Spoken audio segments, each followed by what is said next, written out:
천식은 어린아이가 걸리는 병일까요? 사실은 어른도 예외가 아닙니다. 이렇게 연령대로 비교해봐도 별 차이가 없죠.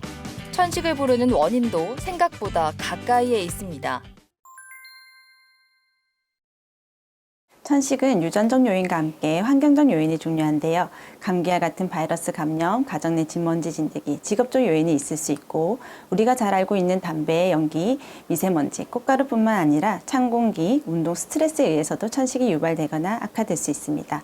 일부 환자에서는 아스피린, 엔세이드와 같은 약물에 의해서도 천식을 일으킬 수 있습니다. 우리가 생활하는 사무실에도 천식을 일으키는 요인이 많았는데요.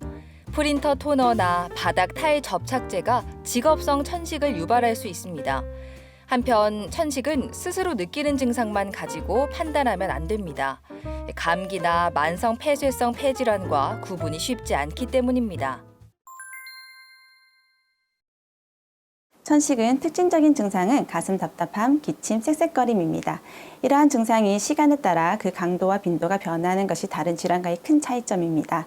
낮에는 괜찮다가 야간이나 새벽에 증상이 심해지고 환절기나 봄, 가을 등 계절에 따라 나타날 수도 있습니다. 또 감기만 걸렸다 하면 증상이 발생할 수 있습니다. 모든 천식 환자는 급성 악화를 보일 수 있습니다. 천식 발작이라고도 하는데요. 사망에 이르기까지 치명적일 수 있습니다.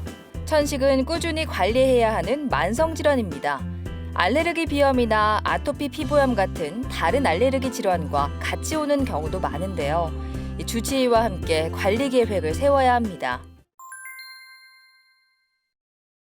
천식은 만성적인 기도 염증 질환입니다.